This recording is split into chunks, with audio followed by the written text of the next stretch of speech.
Okay, right. Welcome everyone. Let's make a start. So if you're here to hear about the art of the possible in terms of artificial intelligence and public services, you're in the right place.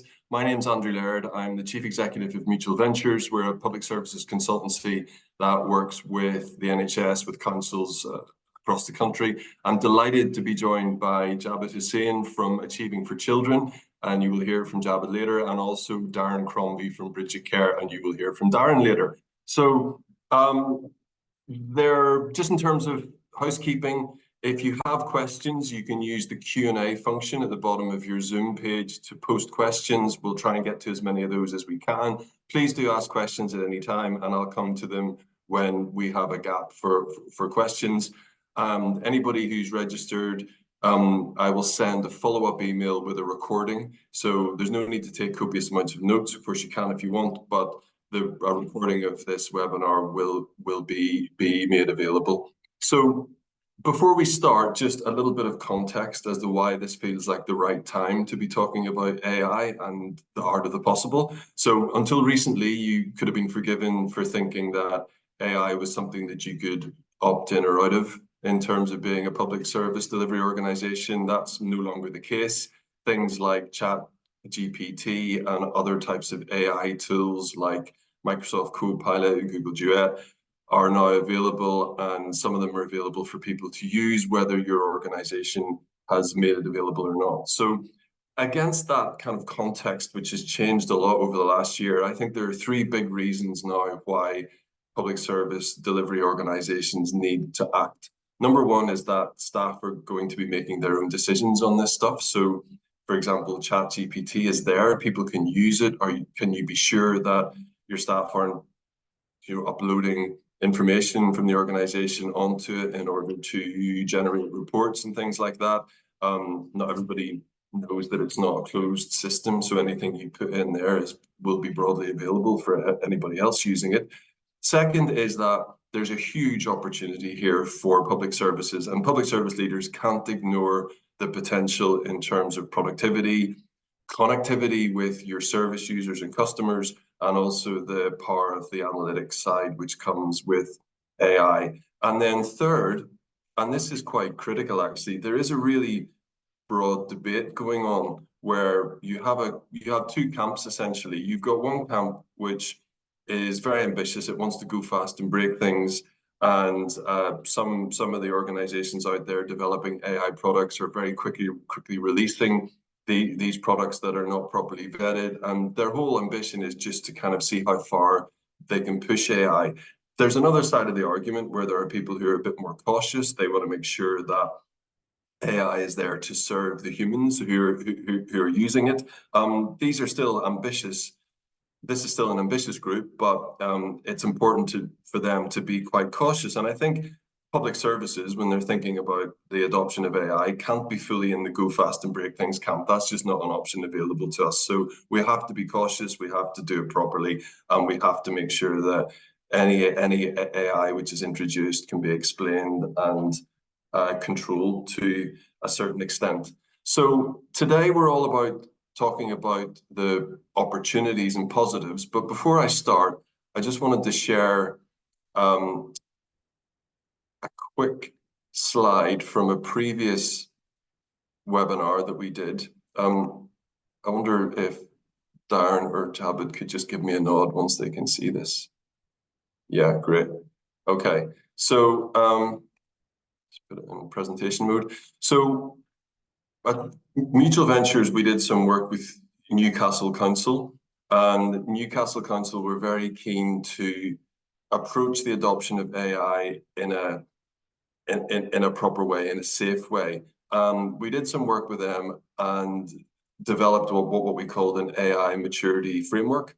And we looked at two elements of that. One is the major use cases. You'll hear quite a lot about these three bubbles from Jabed and Darren, but the first one is obviously connection with citizens. So there are a lot of tools out there which improve the experience of people trying to engage with public services, and Darren in particular will talk about that.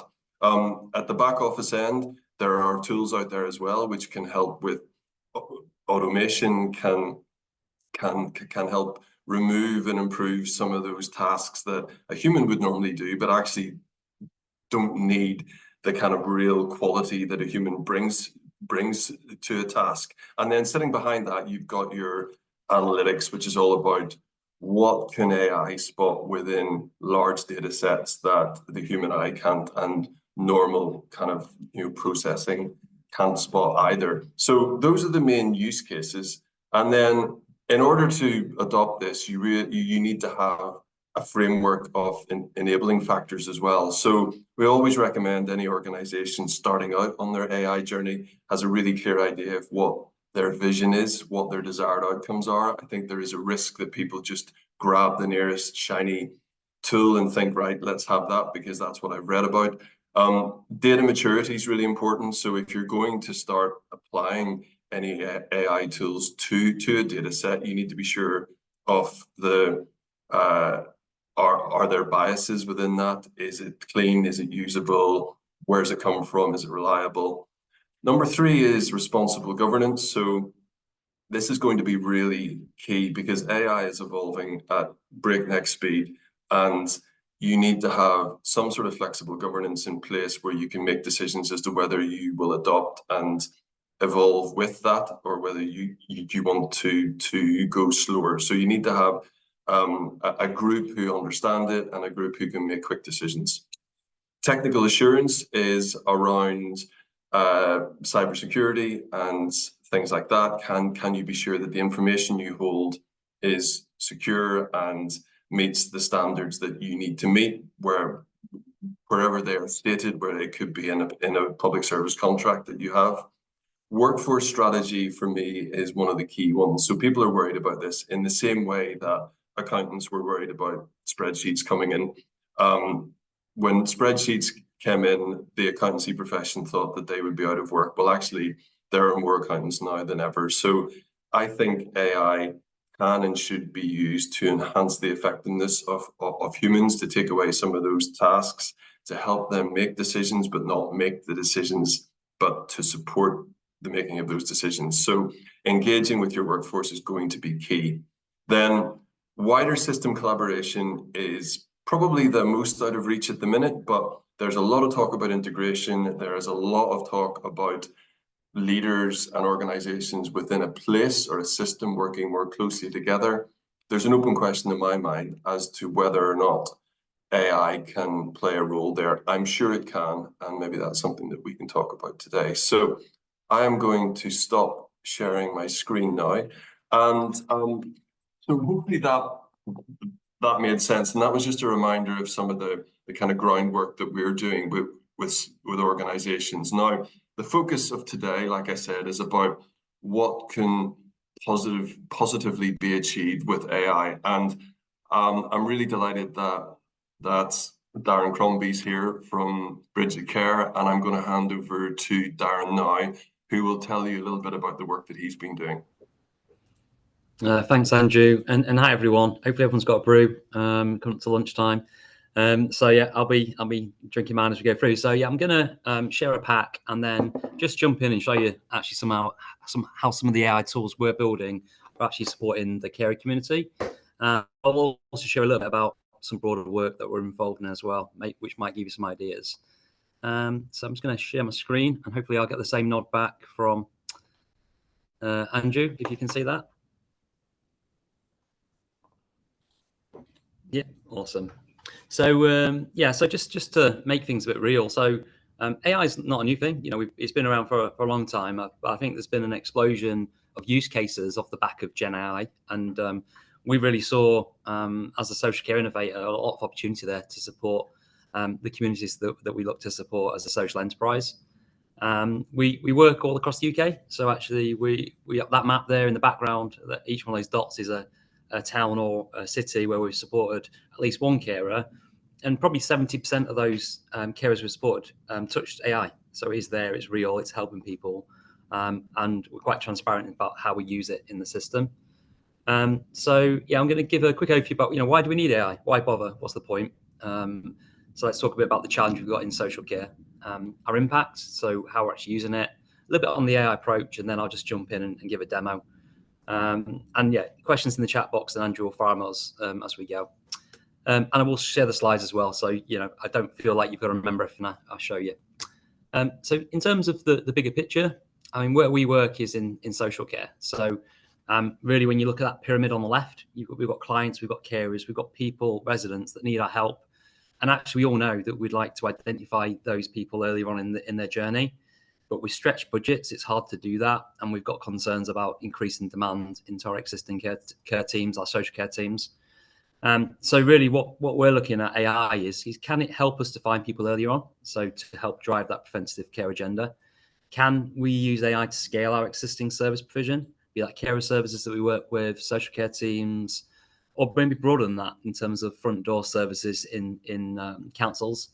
And can we use AI in a way that provides a better service to our residents, but actually saves us money so that we can then direct some of that cash saving into those people that need higher cost services, the real world stuff that AI will never be able to replace or support. So that's the problem statement. And in terms of what we focus on, there's really 4 areas. So we use technologies to identify and find people that need support earlier. And we do stuff there with primary care networks or with referral partners or through Google Ads. And obviously Google Ads uses a lot of AI technology inside it to make sure the right people are responding and getting into us to provide support. We then have a platform which uses AI to provide targeted self-help and guidance. We then have tools to help our services to deliver and scale what they do. So that's the support box. And the last bit is about connections. So once we find that person, that resident, that carer, we understand that they're looking for support for dad. We want to make sure that everybody in the system understands that. So they're only having to tell their story once. And the way that we build the platform is to really integrate the solution behind a service. So, for example, in Birmingham, where we're partnered with Forward Carers, we actually sit behind them. So they're the local service partner, they've got the team, they're the ones that are holding those couple of sessions out there in the community. And what we're doing is augmenting what they do through the use of AI, branded as their service. And why we're doing that is because we can make a big impact. So actually, if you think about the bottom of the pyramid, in 1 month there in Birmingham, we found 2,500 carers. So that's over double the number of carers, well over double the number of carers that we're identifying through traditional means. Over 2,000 of those got into their own self-help plans, which are generated by AI for those carers. That's to do that with real people would have cost 90 grand. It's low. We just can't afford that in the social care system. Helping those people, those 2,000 people, actually results in a saving to the broader health and social care system. And the key stat there is that actually we're saving carers time. So actually by using this technology, we're helping carers to spend more time with the family members, or maybe more time looking after themselves. And the way we're doing that has to be inclusive. So we basically build the system to work in lots of different languages. And in recognition of that, our partner and us, Forward Carers, won a award from the Asian business community for this kind of work. We've had great feedback. So in terms of the platform, we've got this flow. You can see from people that need support, could come from websites, could come from ads, but then it comes into us, into our support platform. But I want to share a little bit about AI and some of the worries you guys will be having now, so before I kind of jump into the demo. So I can remember when Terminator came out. There might be some people younger than that can't remember when it first came out, but Skynet was the big worry, the thing that was going to take over and come back from the future and kill us all. And now we've got this thing called OpenAI. Is it the new Skynet? I think the jury's out. There's lots and lots and lots of concerns about this stuff. And actually, I think probably not enough focus on some of the benefits that we're actually seeing from these technologies. For those that don't know about ChatGPT, where have you been? Well, you're here today. So, I mean, the key thing is it's a AI language model. It's something that effectively replicates the way that we think. So I don't know what word I'm going to say in 20 words time. Maybe I'm a bad presenter, but that's the way it works. So it's just predicting and writing the next word in a sequence based on its knowledge, based on the information that it's fed. There's some risks with that, because actually it's not providing an absolute 100% certain answer. It's making it up, and it'll improve, but it's making that information up based on how we train it and how we effectively what we tell it to do. We might be worried about robots taking over, and you've seen some of the image stuff. So this is a picture I generated last year now. It's come on a long way, But maybe we all worry about the robots taking over the system. But actually, I think that the opportunities is that actually it can free up our time. It can free up the time of the residents and the citizens we're supporting, and we can really help that community through technology. Maybe move to a 4-day week. Wouldn't that be great for those that could do that? So just in terms of how we've embraced that Gen AI stuff, so we work with Microsoft and OpenAI quite closely. So we're one of the kind of key partners in the social care space. And the way we look at it is through personas. So we build personas, and I'll show you some of these personas in a minute, that allow us to basically have a person that we construct that can provide support. So for us, that could be a carer coach. It could be an employment coach. It could be a technology-enabled care advisor. It could be a dementia coach. It could be totally something different. So it could be a persona that can help you figure out when your bins are being picked up. There's lots of different ways you can kind of come up with what the persona is. But then it has different data inputs. So, for example, for a carer coach, maybe care advice would be a type, dementia advice would be a type. It has regional information, so pull information from a Birmingham council website, and then it has national information, so maybe taking information from Carers UK into its brain. We then allow it to provide structured and unstructured advice, and again, I'll show you that in a second. And then we allow it to take actions. And we built about 60 of these functions, we call them, but they allow the AI to complete a referral form, to send a reminder, to write an email to that carer, provide an extra support, to integrate into an API on behalf of the carer. So these are functions which we give the power to the persona to do based on a pathway that we've predefined with the local teams. And the way that works behind the scenes in terms of data, to be totally transparent, is we basically take a question, which could be in our system, provide an overview to the user in Dorchester about what carer support is available, or it could be a question from the user, which is, where can I get support with dad's dementia because it's driving me nuts?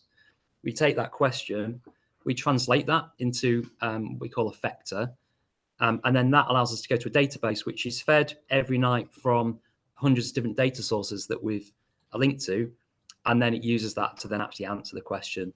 So this is how, today, if you went onto ChatGPT, you just go from here straight to there. So you get no context, no control, no safety in relation to how that's structured. What we build is quite complex system prompts that allow us to structure the persona, the rules, the logics around that. One of the things Andrew mentioned was, how do we manage the risk of these systems? So we have to structure it that way, and then constrain it by saying only use these specific data sources, or prefer to use these data sources when you provide answers. So that's a bit of the background, and that basically means that we build these indexes of trusted data sources around the country, where it's absorbing all this information from known sources. And this is just for the West Midlands, but across that patch, we've got 14 different brains, effectively, that we plug into for advice. So yeah, to make it a bit more real, I'm just going to jump in and show you this. So imagine as a carer, you might go and say, actually, I want some help with dad's dementia, get extra money. So every day, 1 million carers are searching on Google. We take that search term, and then we use AI to then build a personalized support plan straight away for the carer. In some cases, though, maybe they've just scanned an image and they've come to a landing page. Here they get a carer explaining what this tool is, how it can support them. But then they can select some topics. So maybe I want some help with care providers and getting access to discounts. And then from there, this generates a personalized support plan generated by AI. So it's actually generating it right now for this carer based on what we know from them from the search, or maybe where they're coming from. This takes me into my online support platform. So here, this is my personal link, and I can basically add any location. Andrew, could you just come off mute and tell me where you are? Because I don't know whereabouts you're based. Southwark. Southwark. So let's have a look at that. There we go. So these are the closest places to you. So we'll select Southwark. And then what this is actually going to do, so now it's actually loading that location in. It's actually now using AI to write a personalized tip for me as a carer, as Andrew, in Southwark, for this specific area that I added in, which is about life goals. So there it's actually basically found and said, well, actually, here's one quick short tip that you can take in Suffolk. Here's the phone number to contact for that service, and you've got that straight away. This content here is all written through AI as well. So these are what we call overview cards. And this system allows us to actually connect and get information from lots of different places for lots of different modules. So we have about 70 different modules in the platform that support carers, that basically in real time finds that information on the device. So here you can see actually we've gone into the carer support module and actually using AI to find events in real time that can actually help Andrew in his location. We build advice cards out, and we build overviews out. This is all personalized AI generated content. And with the organizations we work with, we basically have a portal which you use to set the rules. So when you write carer support advice, always promote this service, always provide this type of suggestion, never say this. And that's how we set the system up behind the scenes. The more interactive element of this, which I mentioned, was our persona model. So here I can go into a chat area. I can actually add my phone number in. I can connect that to WhatsApp. And we take a WhatsApp first approach because all our carer communities use WhatsApp. That's the main tool that we use to communicate with families. And actually, if I send an email out of 100 emails, I'll get 2 replies. If I send a WhatsApp message out of 100 WhatsApps, I get 66 replies. So it's a massive way to engage the community. Here, I can now actually type a message in. So I need help getting dad an appointment at his GPs for his diabetes. I can send that straight to WhatsApp. I can have a chat about that, get some advice about how to get that booking with the GP. I also have structured data sets. So here, actually, we can go through and have a chat on WhatsApp about my well-being or Andrew's well-being, get some ideas and hobbies and ideas for Andrew. How can he get time away, carer support, getting back to work. These are basically top-level functions we've built that have an output for them. So if we jump into the actual platform, so I'm going to jump in and actually let's have a chat. So I said I'd like help with dad's dementia. So now I've just jumped into WhatsApp through that button and I'm having a chat now. So the first thing it's doing is reaffirming this is not a real person. So this is an AI service provided. If you need emergency support, you need to reach out for that emergency support. In the background now, we're taking that question. I'd like help with dad's dementia. We're looking at those different knowledge bases and sources for that location, and then we're going to come back with an answer for the carer. It takes a little bit of time because it's actually writing quite a lot. You imagine the way it works, it's actually typing word by word. So we wait for all those words to be written, and then it comes back into the system. So here we've basically then got that specific advice. So this is specific advice for me on dementia. This is quite high level, but I could say, please provide for my location. And let's actually confuse it. And so let's say we're in Solihull now. And then it should pick up that I've actually changed my location. And then it should actually provide some specific advice for that region. So let's give it 20 seconds and it should come back there. Have there been any questions, Andrew, that have come through on the chat? Yeah, so there's one just while it's doing that about what happens to the data that is entered as part of the questions and answers. Do we have control over it? You know, providing a name and a town and phone number is identifiable data. How do you ensure it's safely held? Yeah. So I guess just on the safety, we've got 2 levels of information. So we have anonymous information that we provide advice based on. For that information, that's available to the carer through a link that they can access.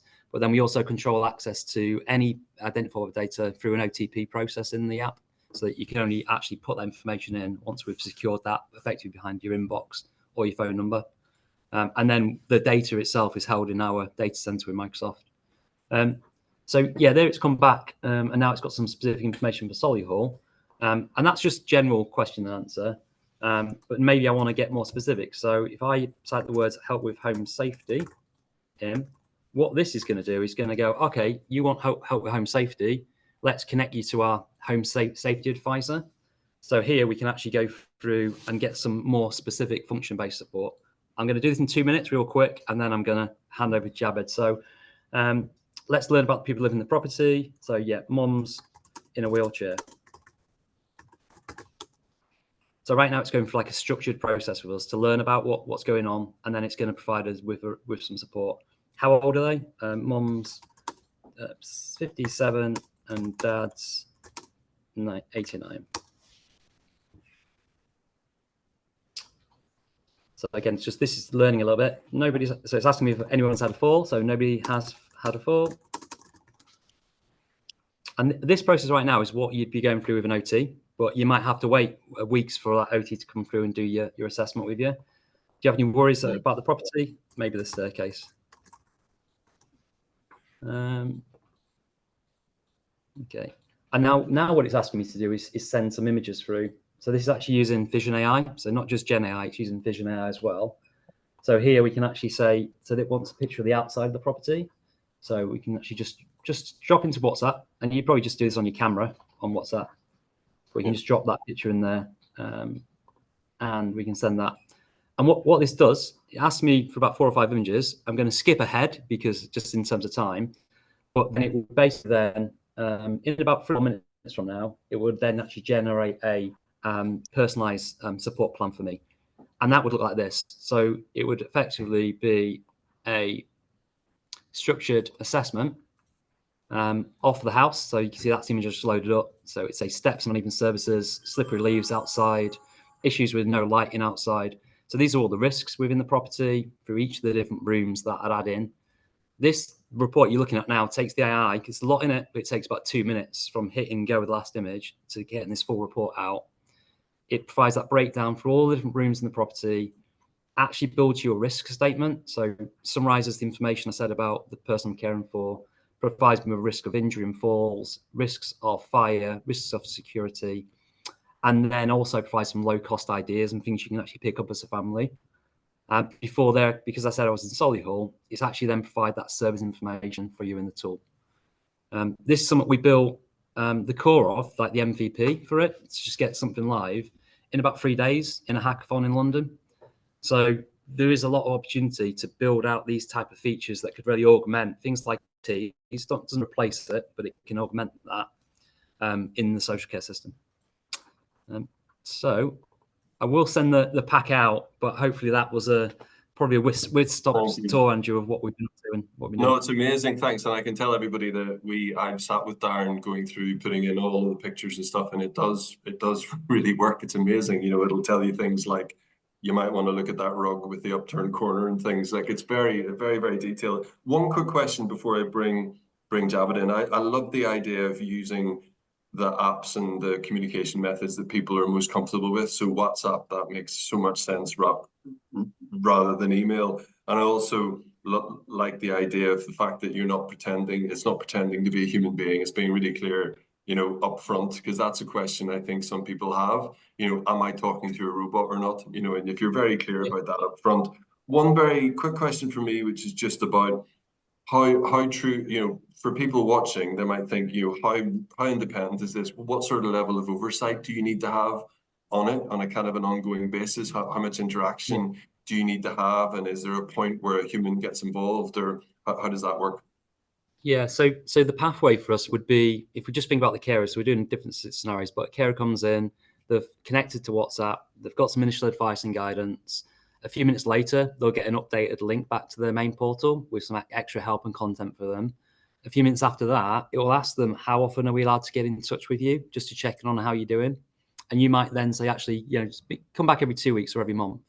And if then when we come back and ask them how they're getting on, we get 2 thumbs down in a row, or we get a message which is concerning, then we have rules in the system that can then escalate that directly to a carer service to call them, to promote a phone number to them, or maybe to provide a booking link for that person to have a conversation with a real person about. And I think one of the really useful tools in OpenAI platform is that every message you saw them you type in, we're assessing for 7 risk scores that we can see on a live map. So we can see any risks of safe harm, for example. We've got lots of data. The challenge is always, we're a small social enterprise. How do you respond to that? What's the local service provision? Who's liable for the response based on that information and data? Yeah. And that's the complicated bit. Fantastic. Thank you very much. Right. Darren, that's brilliant. I'm going to bring in Javed now. Javed is from an organization called Achieving for Children, which delivers children's social care services across a number of authorities. It's a brilliant organization. We've known Achieving for Children for years. Very different type of organization than Darren's, in that there are hundreds of employed social workers within that team. So the challenges that Javed's trying to solve with AI are a little bit different. So Javed, over to you.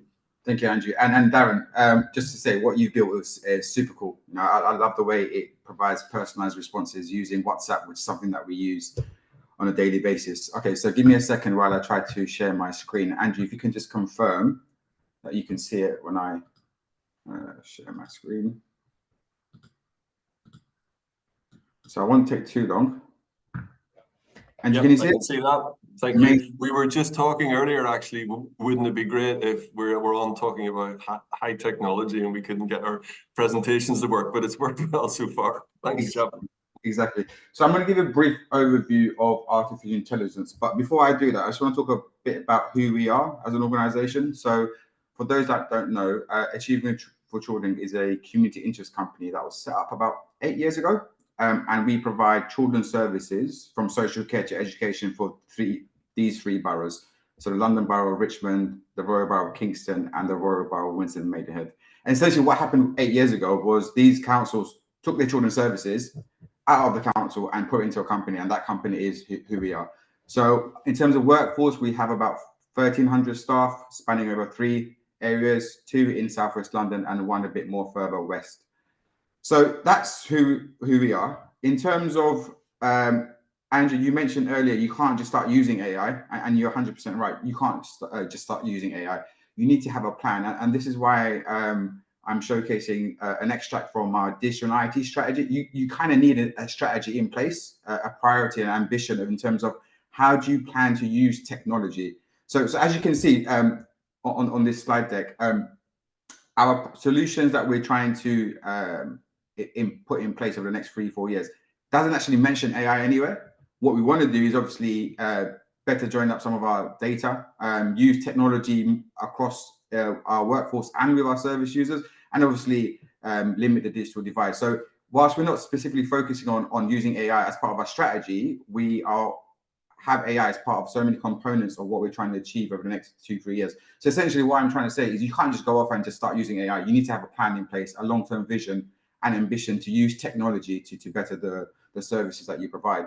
So I'm going to move on to how we've used AI successfully. So AI to Achievement for Children is not new. So I remember I was doing a search today of the word AI in my inbox, and I first used the word AI in my inbox in 2018, and it was a link I sent to an article to a colleague. I don't know whether they actually read it, but I remember using the word AI in 2018, and I guess since then we've used AI on a few different occasions. So in 2019 we started using Otter AI. And essentially what this does is it audio records and transcribes meetings. So as a council, we have so many meetings that we continuously minute on a daily basis. And for those meetings, we have to have minute takers or admin officers. So since 2019, we've been using Otter AI for a large chunk of our meetings. And since then, we've audio recorded over 1,000 meetings across the organization. So Otter AI is probably the first AI tool that we used. And we looked at that in 2018, implemented in 2019, and it's become a business as usual product now since then. In 2021, we adopted the use of robotic process automation. So at the moment, we are using automation to create and process our referrals that come to children's services. So our front door, as you can see, these are actual live stats that I've uploaded here. So at the moment, I'll give you an example. So in January 2024, we received 1,300 approximately referrals into children's services. Of those 1,300, 30% was processed by the robot that we have in place. The team have given the robot a name. I've forgotten what the name is because it changes every week, but the robot has a name. And more recently, we've started to use RPA for school admissions in terms of checking applications. So in terms of how we use AI so far, we've used it in a meeting environment and in a back office automation environment. But it's not always been plain sailing. And we've tried and tested things in the past that haven't quite worked. So areas that we've explored in the past, but didn't really go any further. So we wanted to do a piece around predictive analytics, and we did a piece of work with the Cabinet Office and central government into looking at whether we can use AI to read case notes to potentially predict safeguarding concerns. So essentially how that would work is it will use natural language programming, and it will look at a case file for the last 5 years. It will read all the case notes of the last 5 years and then start flagging some risks and safeguarding concerns in case the social worker may have overlooked it.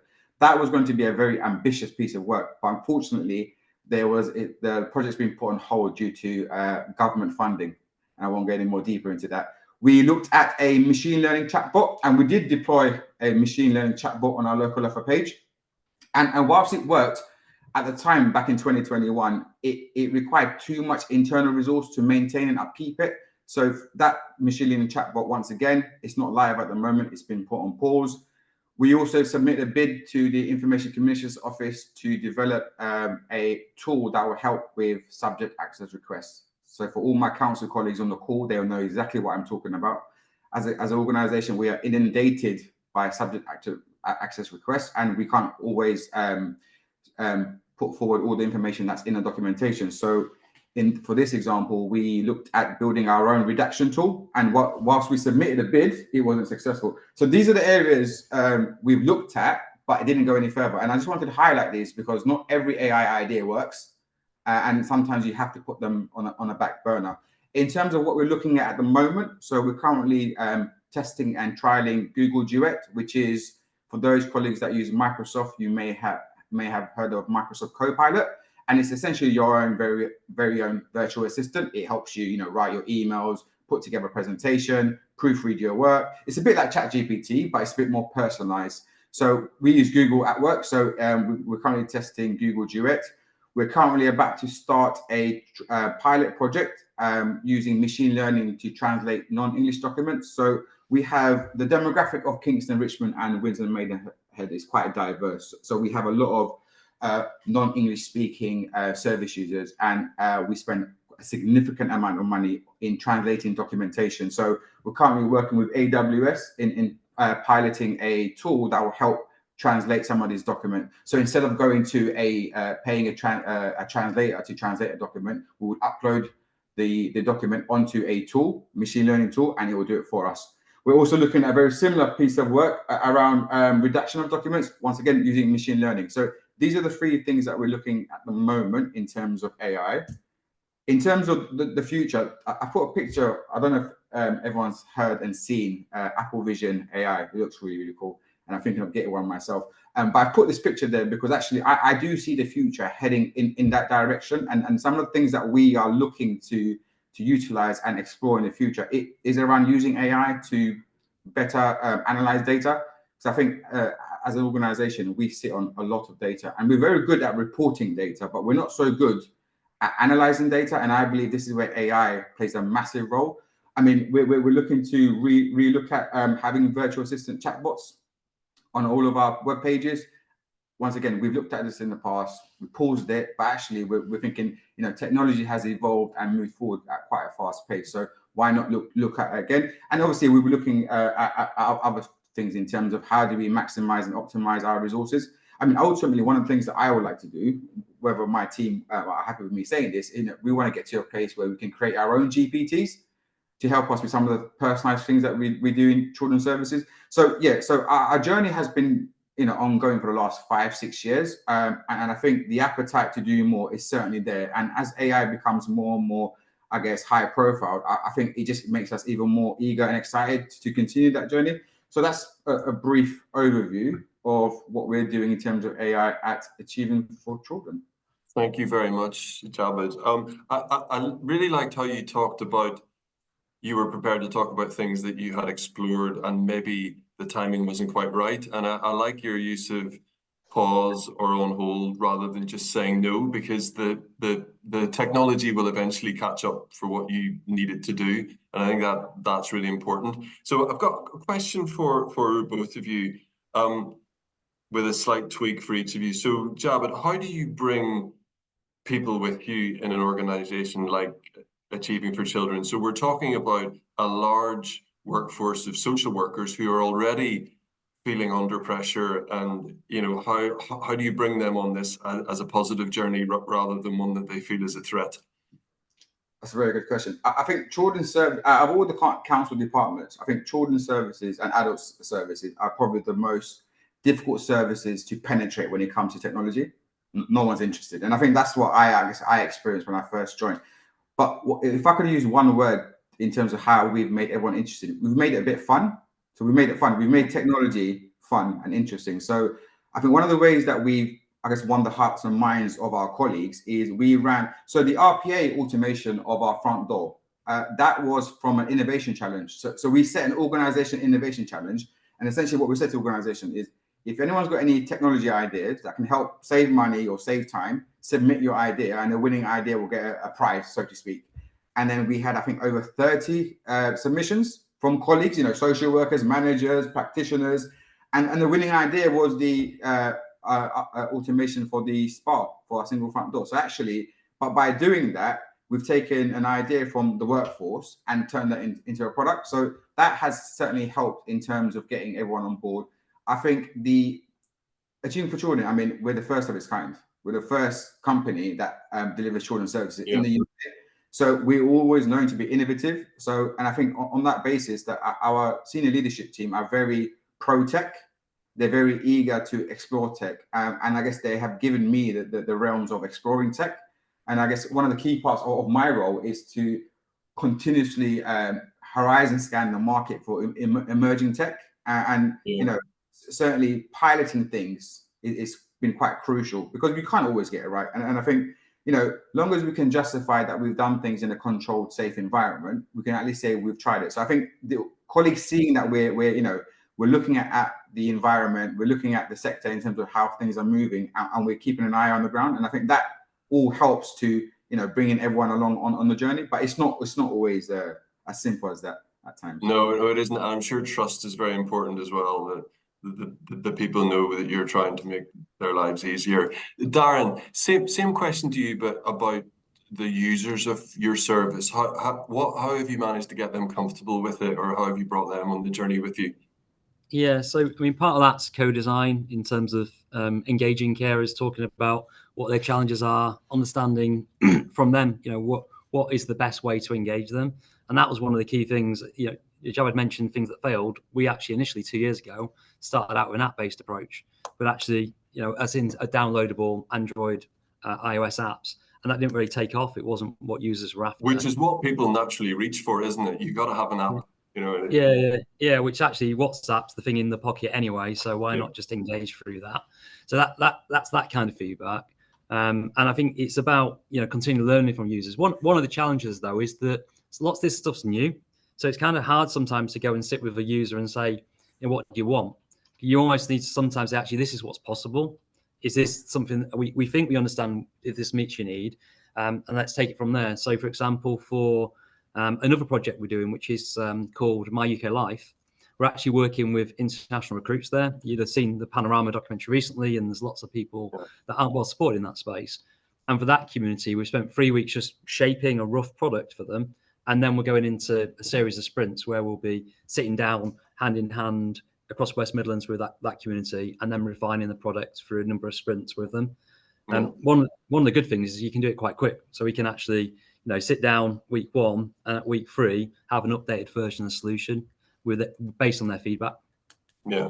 And Darren, there's a question here which I think is for you, which is around what source guidance material was available for the kind of core tech that you're using, and how much did you need to adapt it and that type of thing. So we do basically we analyze. So we go through basically each of the support areas we have in the platform, and then we look at what's available nationally for those areas. So there might be a website, there might be PDF documentations, there might be process documentations, so things like that. Then we end up with like a national list. So there might be, for a module of employment support, there might be 50 national sources. And then for commissioned regions, we'll then go in and do the same, but more locally, and then find those data sources and then bring them across. That is quite laborious. It needs a bit of setup and process to do that. What happens when those websites disappear? And also the key challenge there is that crap in, crap out issue, that if you've got a council website which has got out of date advice and guidance, and we're sucking that into the brain to provide advice and guidance, then you're not going to get great support. Yeah, no, I think that's great. And can I ask you as well just about managing risk? I know you mentioned it, but the way you're able to do it, so you work with a lot of councils who are going to be quite cautious with regards to where the risk sits. How do you manage that? So it's something that's, I guess, from the outside, one thing that I think helped us is we approached it that we're providing a service that has AI as part of the service, but we're effectively want to be judged for that service provision, and we took full account for that service. So we're the data controller across all of the systems that we provide, rather than like a traditional data processor. So I'm ultimately accountable to the ICO for the use of that data, the use of the AI, and where that information goes. So that's one thing. That said, we do need to support councils to understand the risk of the system, the processes we've put in place, the control, because they'll want to go into shared data controller relationships with us. And we are pulling together right now packs for Bridget, which I'm happy to share as an example for a product to everybody in terms of how we do it. That has what's our risk strategy, what's our information governance approach, what are the controls we've got in place. And that's helping to have some conversations with some councils now about their approach for looking at AI. Great, thank you. And then Jabed, so one angle or one concern area that councils will have is obviously about risk, but the other concern or interest they'll have is around funding. So have you, I think you mentioned applying for some funding and kind of looking at different funding sources. Can you describe some of that? Some of the questions we're getting are, I guess, to paraphrase them, or this is really great, where do we get the funding for it? Yeah, I mean, in terms of backdrop, so the digital transformation team didn't exist 6 years ago. So it's pretty much, we looked at a few products and, we implemented a few products, and then we said to the organization, well, actually, hold on a minute, we're probably onto something here. Why don't we create a digital transformation team? So they're like, yeah, go ahead, but you're not going to have any funding. So I guess we naturally started off looking at ways of doing things for cheap or for free. Yeah. And then what I started doing is probably using my negotiation skills and teaming up with tech partners and doing proof of concepts at no cost. And I think once we built a product, we then went back to the organization and said, actually, look, we built a proof of concept for free. To actually build a live product, we need X amount. And we did that a few times. And then naturally, the business case gets stronger and stronger when there's payback. I mean, I won't go into the financials, but the 2 products that we've successfully deployed has saved hundreds of thousands of pounds over the last 6 years. Yeah. Significant amount of money. The return on investment is in its thousands. We spend very minimal amount on the audio recording, a couple of £100 per person. And the RPA robot, we have one robot working in 3 different areas. So we do think we're quite shrewd when it comes, because we don't have much money like everyone else. We're very shrewd in terms of how we spend the limited money that we do have. Sometimes the return on investment speaks for itself. So if we come across a product, let's just say it's going to cost £150,000, we will make a business case to our owning councils and say, look, this is the product, this is how much it's going to cost, but this is the return on investment or cost avoidance, because it's not always about saving money, it's about avoiding costs. Yeah, cost avoidance is key.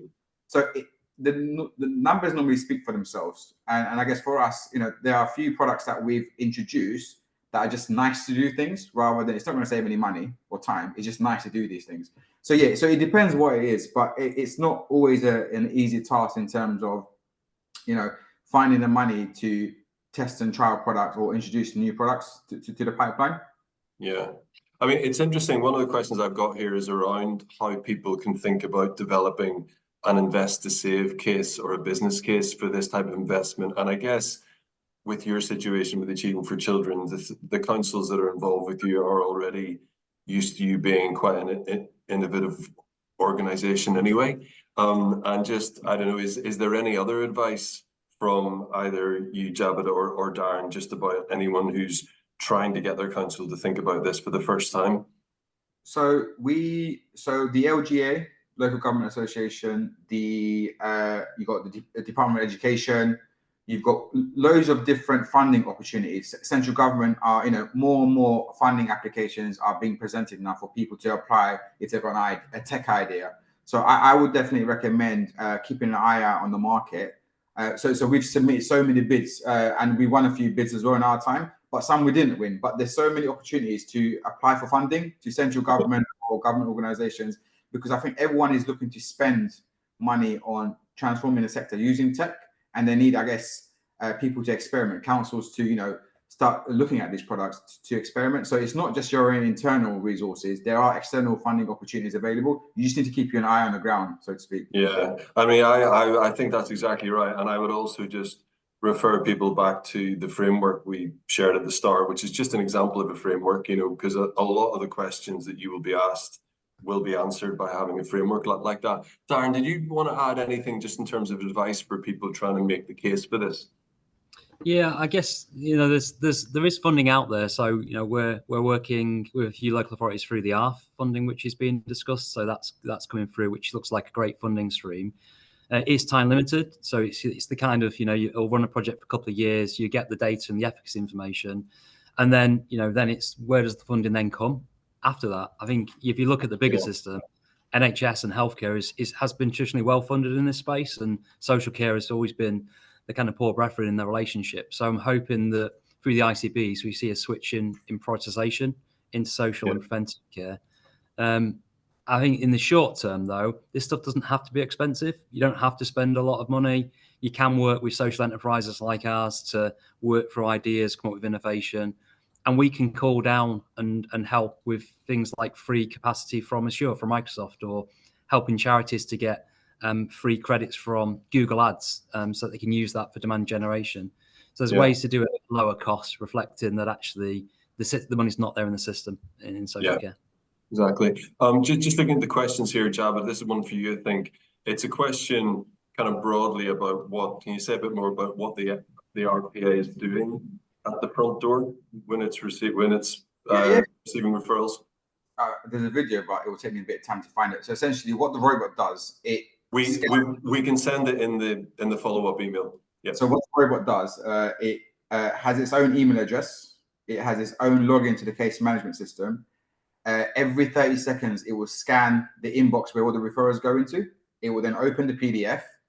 It then logs into the case management system, copies everything from the PDF onto the case management system, opens a new contact or referral, and then assigns the referral to a social worker. That's what the robot does. Fantastic. No, that is really, really interesting. So historically, that we used to have quite a few contact officers in that team. We have less now because of the robot does 30% of the team's work. So where the beauty of the robot comes in. So at the moment, pre-robot, on a Monday morning when colleagues used to come in, they had all these referrals to go through that came in over the weekend. Now when they come in, the robot works weekends. So when they come in on a Monday morning now, all the referrals have been completed by the robot. Only the ones we told the robot not to touch, the complex ones, the colleagues will focus on those ones. And that's why we say the robot is assistive technology, not replacement. It's not here to it's here to exactly.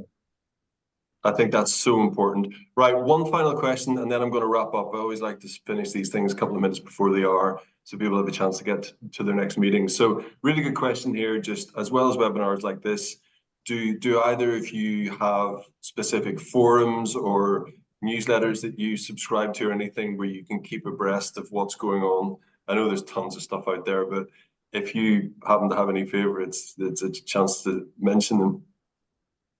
I don't think I do, to be honest. I just constantly read, but no, I don't have any newsletters I'm certainly part of. Yeah, and I guess for me, I do link with the Social Care Information Excellence on the social care side to see what's going on there. So they're quite good, and they send some newsletters out. But yeah, more on the tech side, it's just news stories feed coming through in terms of what's new. Stay on top of what's the roadmap as well. So for us, we're partnered with OpenAI, so we get preview releases of a lot of stuff that's coming through the pipeline. So that's quite nice.